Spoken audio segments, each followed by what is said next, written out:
Bitch, I got it out the mud.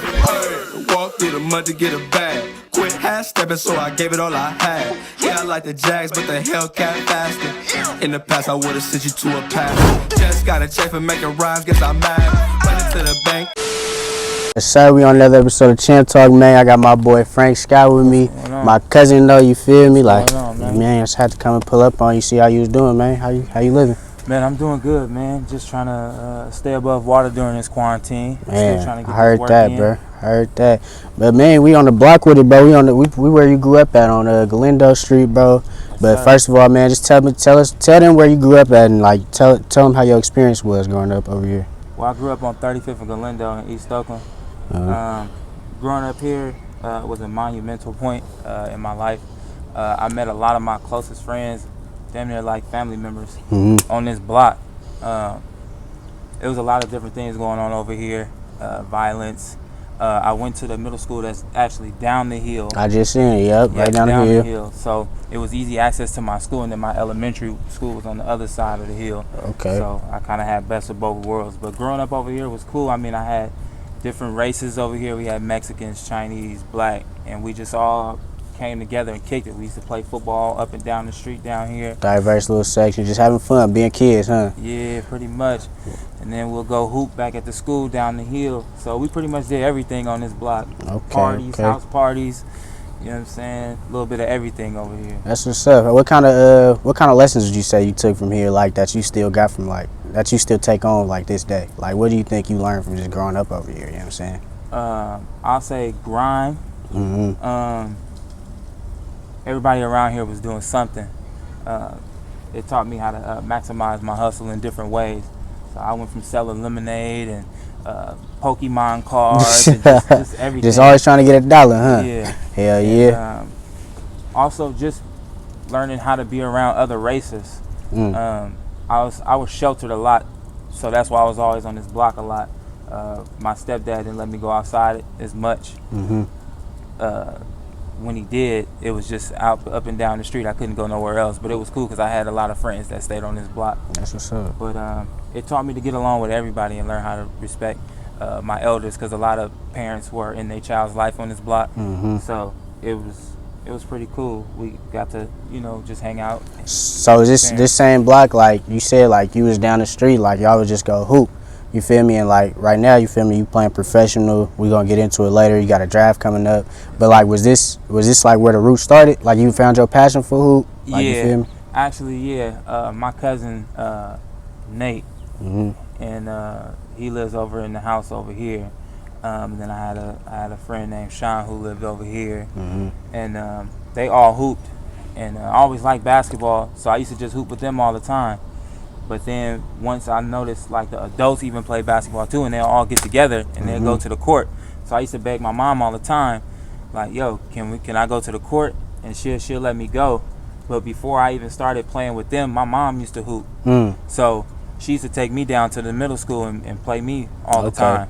So that's when I really got into it. But then when I started playing more competitive is when I started meeting all my friends and family over here. And then that's another thing though, like, when we young, you feel me, we just playing, like, we playing for fun, you feel me? Of course we got our competitive spirit just off like the bat, like where we come from. But like, when did you start getting your foot wet in the game? Like, when did you know, like, all right, like, not only is this fun, but like, I'm actually, like, you feel me, I'm good, like, you feel me, I could take this to another level, you know what I'm saying? I think it was when I was about maybe 12. I started playing over at the Cesar Chavez Center over on Fruitville in East 14th. And I met a guy there by the name of Coach Ham. He had a team there. It was like a rec team, but then he turned it into an AAU team. But basically everybody on the team had came from like bad backgrounds, like, broken homes, no daddy in the house, no mother, things like that. And like back then we couldn't afford AAU because it was expensive. So he put all us together on one team, and we all vibed because we all came from the same struggle background. Yeah. So when we started to play, I think that's when I developed your game. Yeah, as far as a player, and then like I stuck with him all the way up. Okay. And I'm still close to him now. So if it wasn't for him, I probably wouldn't be what I'm doing now. That's what's up. Shout out to Coach. like I don't know. I think growing up here though, like like in the Bay, Oakland in general, like you see a lot of things. You experience a lot of tragedy, a lot of love. We get a little bit of everything over here. But like, how did you steer clear of that? You feel me? Like you always been a hooper, like you said, from a young age. But like, what made you like just keep your mind on that goal? You know what I'm saying? Like, oh, I just want to hoop. I don't want to be in all this other stuff. You know what I'm saying? Like, Well, most of the people on this block back then, a lot of them did sell drugs. A lot of them were gangbangers. A lot of them stole. A lot of them sold crack. But I think it was something about the innocent. Like back then, they respected kids who actually wanted to do something with themselves, so they didn't involve them. Instead, they would uplift them and make sure that they were doing what the fuck they supposed to be doing. right, more so like, oh, okay, like instead of selling this crack, like nah, go hoop. You know what I'm saying? Yeah. Like I see the talent you got. You feel me? You can make something out of yourself, type thing. Yeah, so I think that's the way. And then I seen the way, a lot of my friends that did live over here, a lot of them got killed just, up and down this block right here. So, just seeing that just put everything in perspective for me as a youngin'. So I always just try to stay course. I mean, it wasn't hard to stay course because I actually love playing basketball, the passion in it, the joy it brought me. My house was broken. You know what I'm saying? My stepfather, he wasn't the best father figure in my life. He did some crazy things, within the household. He used to beat my mother all the time. So when things like that would go on, that's how me and my cousin, I call him my cousin now because damn near my brother. Yeah, I've been through it all. Yeah, I would run over here to the end street, and his mom, my auntie Rhonda, would let me stay. You know what I'm saying? Spend the night and just just to help me take my mind off it because I still had to go to school the next day. So it was just a lot.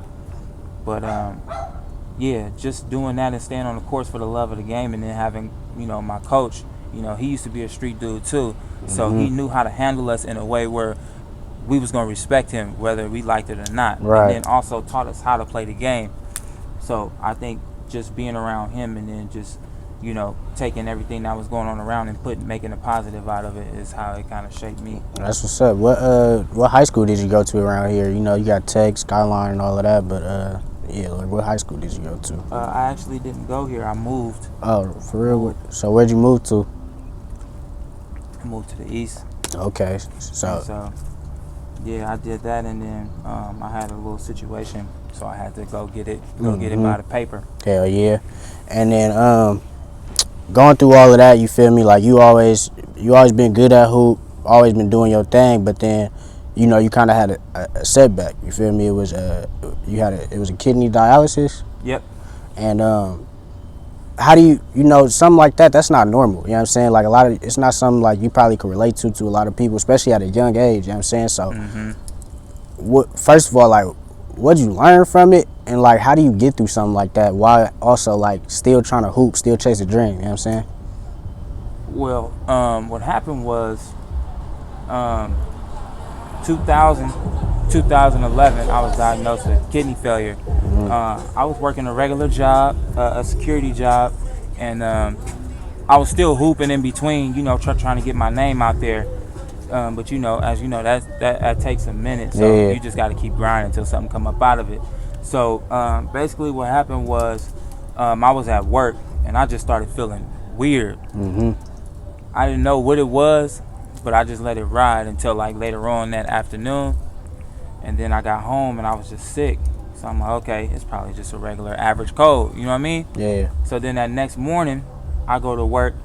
I catch a crazy ass nosebleed.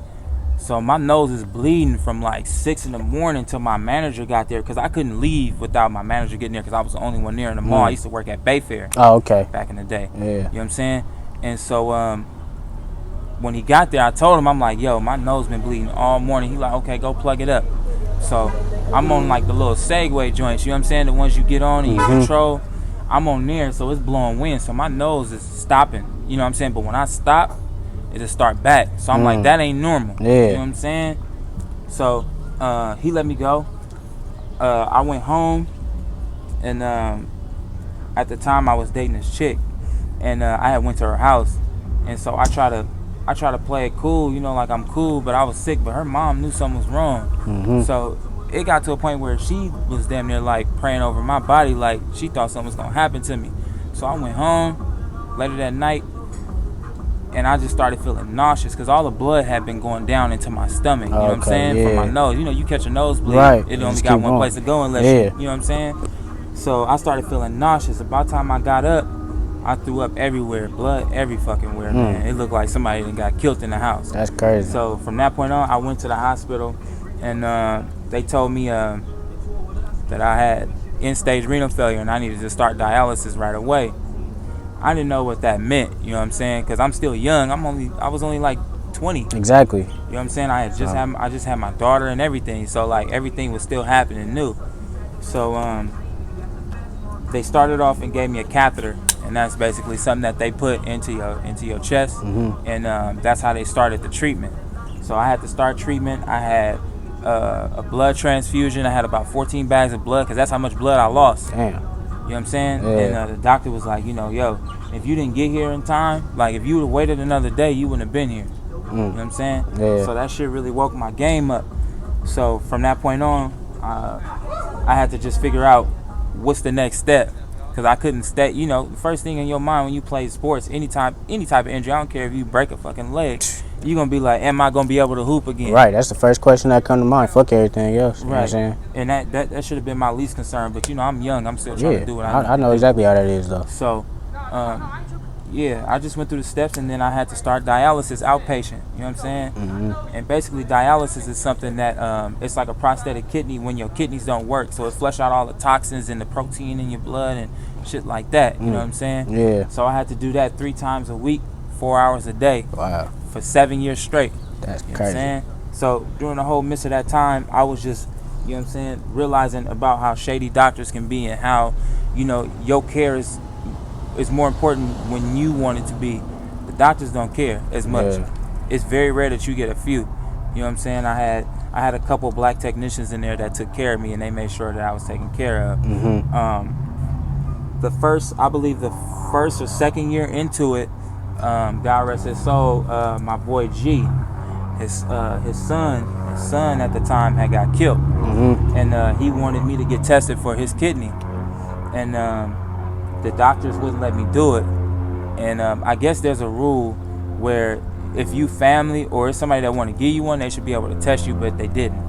You was trying to get a kidney from somebody you knew, like family, Right. and they told you couldn't do that. Yeah. So what was the reasoning behind that? So the reasoning behind that was because I wasn't on the kidney list yet. I thought I was. You know what I'm saying? Because when you go to dialysis, they set you up with a social worker. You know what I'm saying? Yeah. And the social worker put you in a position where they supposed to have you go on the list. You get interviewed for the list. So I didn't know all the steps, so I had to teach myself as I went. You know what I'm saying? So when I found out about that, I flashed. You know what I'm saying? Because I thought that, you know, I could have ended what was going on early. Right. But instead, I got fucked by them. Right. It wasn't because of me.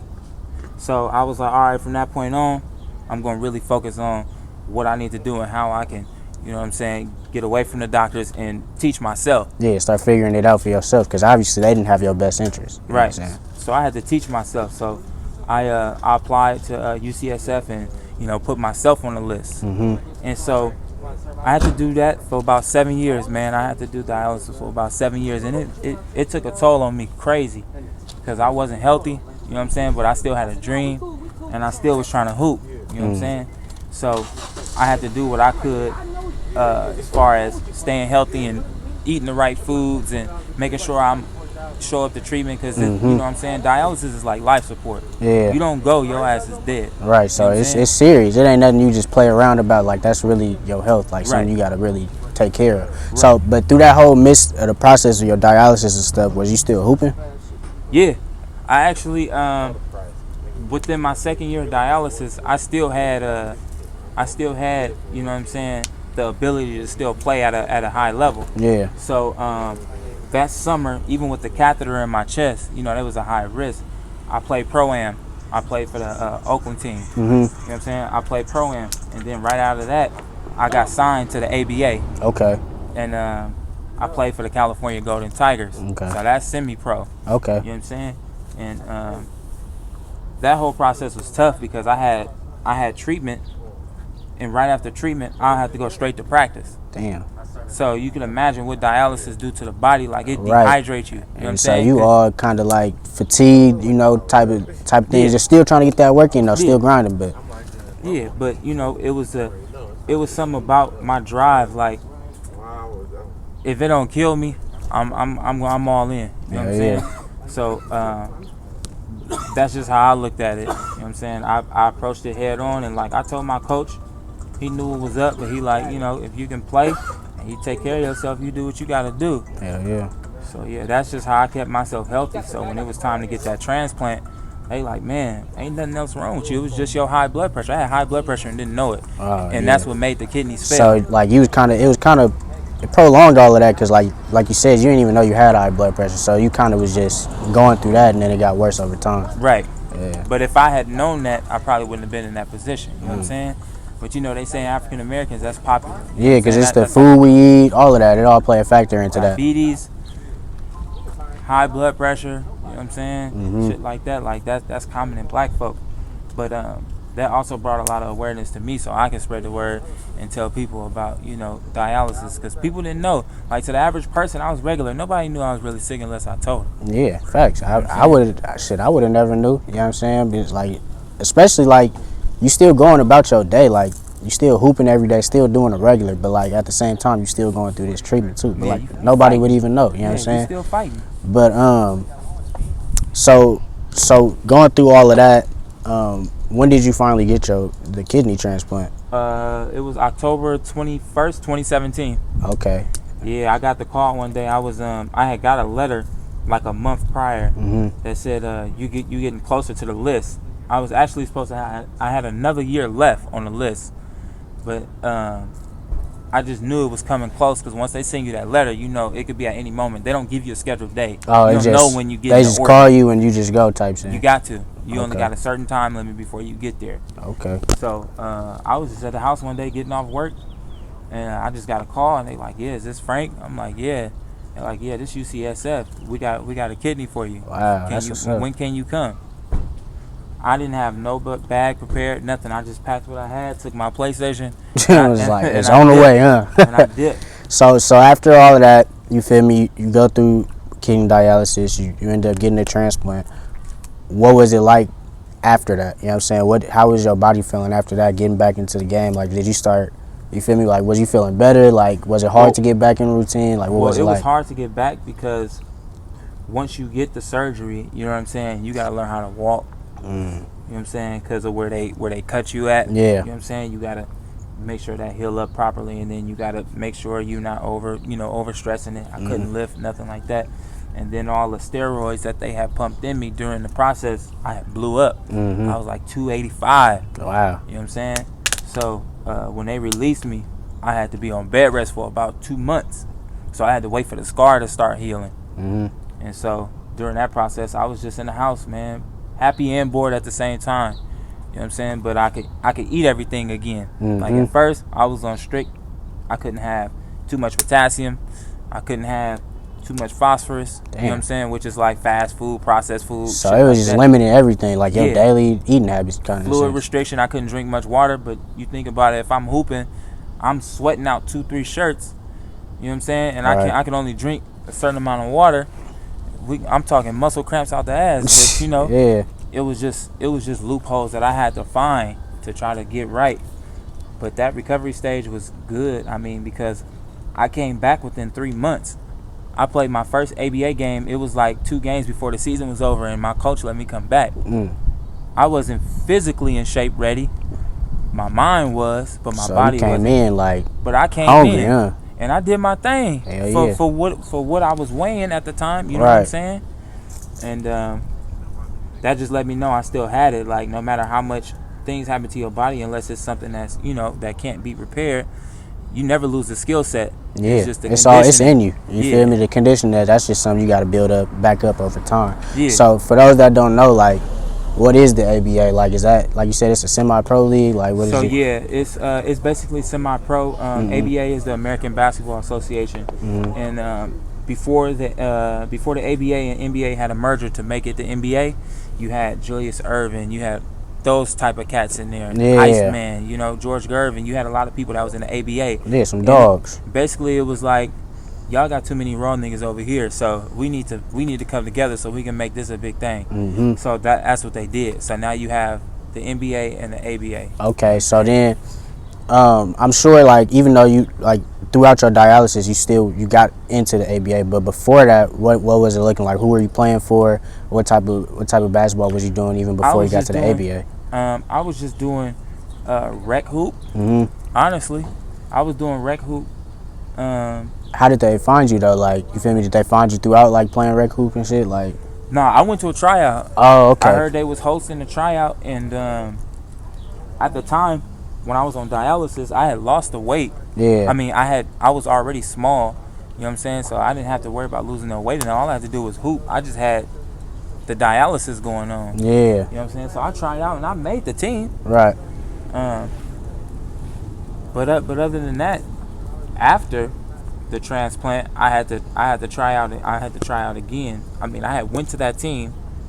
I went back. This to is that the team. Oakland team that you was playing? Yeah. Okay. I had went back to that team, and then I realized that the coach, you know what I'm saying, the owner, he wasn't doing what he was supposed to be doing as far as, you know, taking care of the team and making sure we have what we needed. Yeah. So I just decided to go somewhere else. Mm-hmm. You know what I'm saying? So after recovery, I recovered. I got my body right. I had went to another team. Now this team was a brand new team, like brand new franchise team in San Francisco. Mm-hmm. You know what I'm saying? I met the owner. He liked me a lot. I had went through some practices, made the team, and so I stopped playing for Oakland. And then you started playing for the San Francisco team. So, Yep. What was your relationships like with both teams? Like, what did you build, like, a lot of relationship with the players that you played with, like, from both teams, or, like, you know, what was the chemistry like playing with them? Like as far as the players, a lot of them is like family, still are, because you know a couple of them went with me, and then a couple of them went to the other team. Yeah. So it's crazy how it worked, because I played for San Francisco, which was a good ball club. Like, we had a lot of players there. We were stacked. You know what I'm saying? We was #1 in the nation, undefeated. Mm-hmm. The whole Far West region, they was undefeated. We had one summer league. But when the season started, me and the coach had issues. You know what I'm saying? Yeah. And you know, it's a lot of politics when it comes to this hoop shit. You know what I'm Hell saying? yeah. Or anything that involves, you know, trying to get a dollar. Right. You know what I'm saying?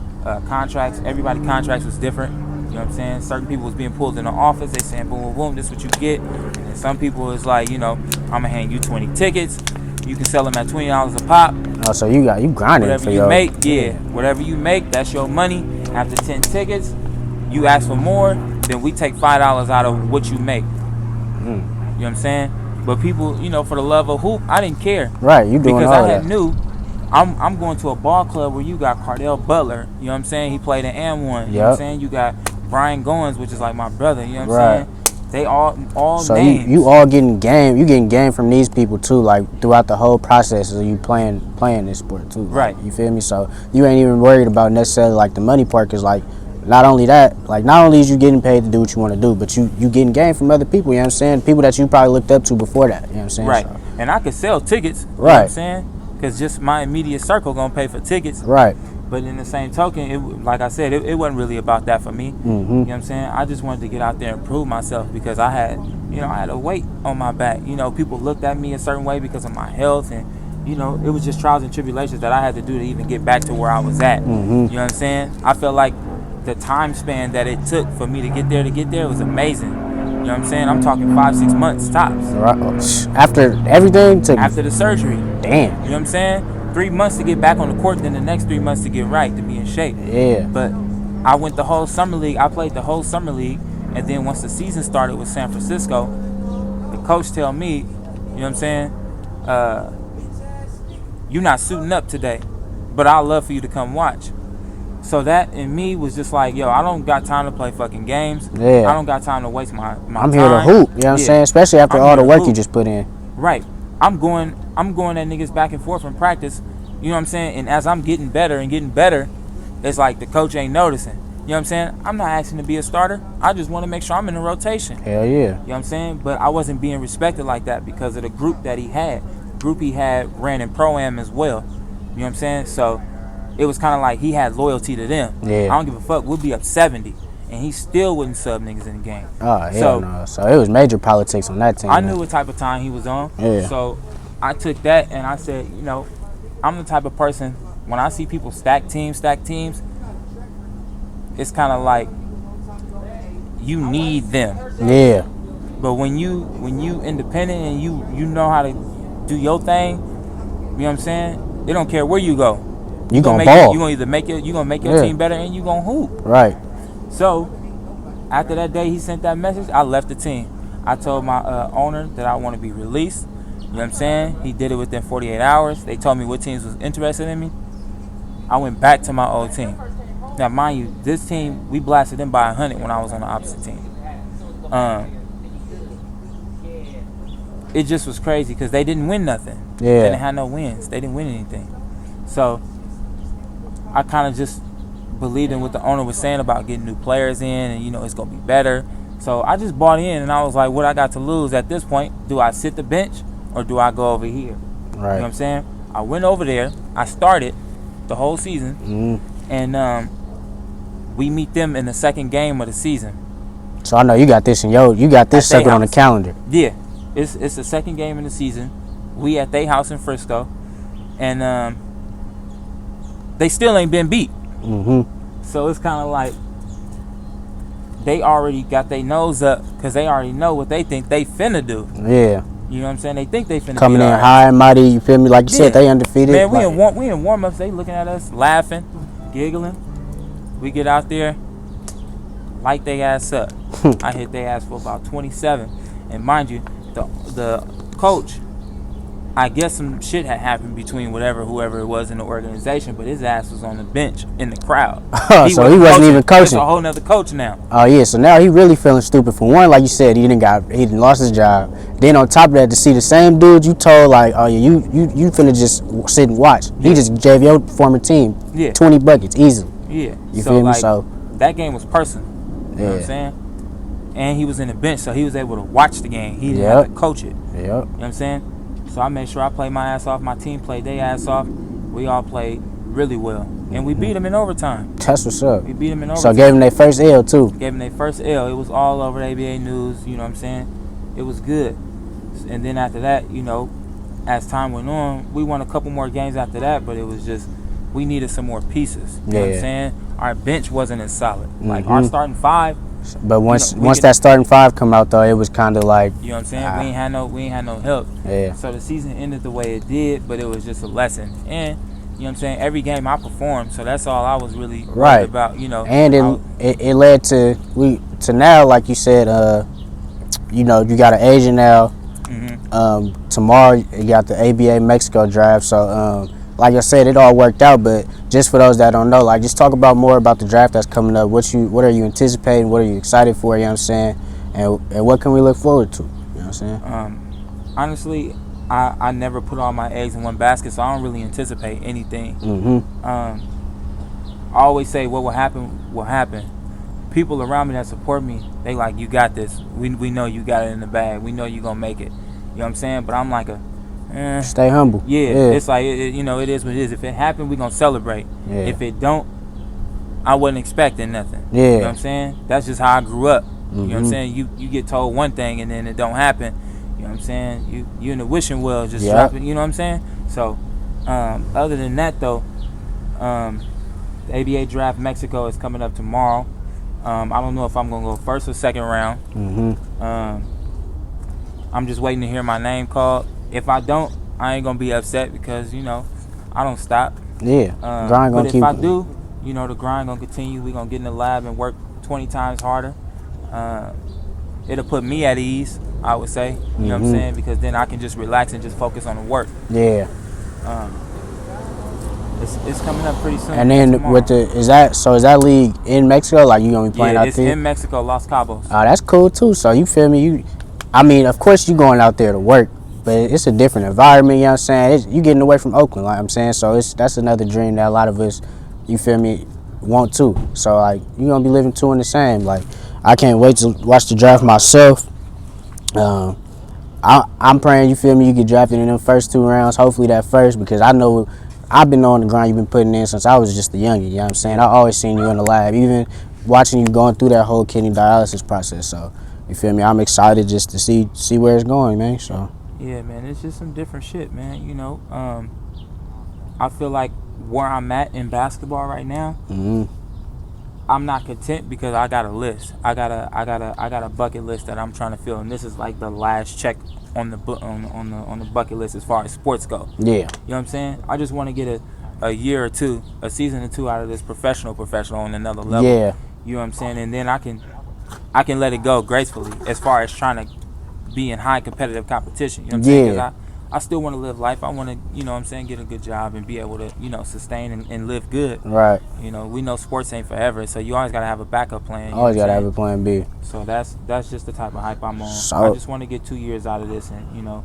I can say that I've done everything in sports. And then just like going through everything you went through, how do you give game like this back to kids? Like what advice do you give to the youth like that's like just on the grind, like coming out of the same environment, you know, just looking to do maybe even if not the same thing you're doing, but like, you know, just in that sports world like avenue, you know what I'm saying? Like what type of advice would you give them? Well, you know, it's tough because I'm still around. Yeah. You know what I'm saying? And I deal with kids. You know, I've done counseling at the Y. I work for the Warriors basketball camps right now. You know, so I do Warriors camps. Okay. 85th Boys and Girls Club, just all around. I've done clinics. I've, you know, Always giving back. yeah, always giving back. So like, you know, it's hard to give a kid motivation when they don't have it around in their household. You know what I'm saying? So I always come at them in another direction because I know that's what they were missing. That's what I was missing as a kid. So I'm able to tap in with kids on another level because, you know what I'm saying, we got mutual understanding. Right. You can relate to it. You can relate to them. So, you know, I just tell them, you know, you got to keep grinding. And, you know, the hope is just, you know, it's sad because the hope is really just lost. Yeah. You know what I'm saying? Like, I was wearing a pair of shoes the other day and they was just like, where you get them from? Or a pair of shorts. I had some Cali hoop shorts. You know what I'm saying? Like, where you get them from? How you get those? It's like, man, everything is attainable, man. Yeah, you know, like you can reach whatever, possible. You can do whatever you want. You put your mind to it. You know what I'm saying? Get whatever you need, man. But it's hard to teach that, especially like you said, when a lot of kids come from where we come from, and it's hard. But like I think having people like you, or you know, other people just giving them free game that you probably didn't get back then, that you can give to them, it always help out. You know what I'm saying? So. Cause I always learned from the D-boys, and the D-boys was, you know, they always had advice, but they didn't take their own. Yep. But you know, I always took what they had, and then I took what I had and just ran with it. But the same for the youth, man. They look at me and they see me still doing my thing, and you know, I just try to tell them, you know, keep grinding, keep doing what you need to do. Make sure you got a plan B. Make sure you stay in school. You know what I'm saying? Take care of your parents. Listen to your parents.